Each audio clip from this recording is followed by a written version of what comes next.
அச்சச்சோ, இன்னைக்கு ஞாயிற்றுக்கிழமை லீவா? இத முன்னாடியே யோசிச்சிருக்கணும், இப்ப சொல்றீங்க. Right, left, right, left. அடடடடா, அப்பா நீங்க ரோபோட் மாதிரியா நடக்கிறீங்க. கரெக்ட் தான். ஆனா இந்த ரோபோட்டோட முதுகெலும்பு உடைஞ்சிருக்கே. கொஞ்சம் இரு, இப்படி உட்கார்ற. என்னால ரொம்ப நேரம் நடக்க முடியாது. நீங்க இங்கே இருங்க, நான் விளையாடிட்டு வரேன்.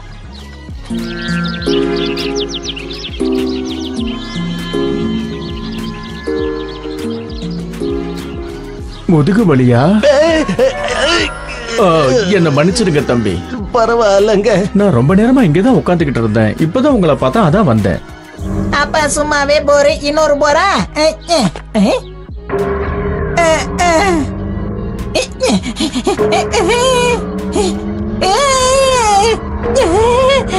அடடா, இவங்கள பார்த்தா நமக்கு இன்னும் சோர்வாகுதே. நம்ம மேல யாருக்கு அக்கறை இருக்கு? அதுக்காக குழந்தைங்க இருக்கிறது கூட உங்க கண்ணுல படலையா என்ன?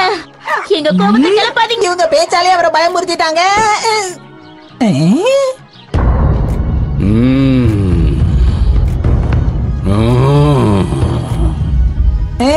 ஊருக்கு புதுசு போல இருக்கு.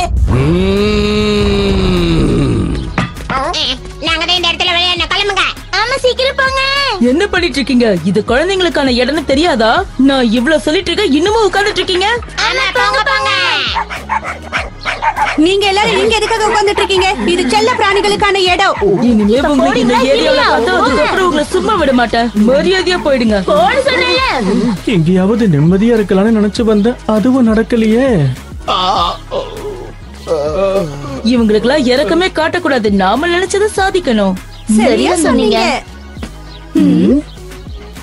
விளையாடினது போதும் ஷின்சான்.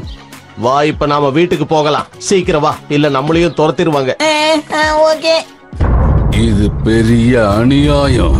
இவங்களுக்கு இப்படி ஒரு நிலைமையா? இதே மாதிரி போய்கிட்டு இருந்தா இது மிகப்பெரிய அவமானம் ஆயிடும்.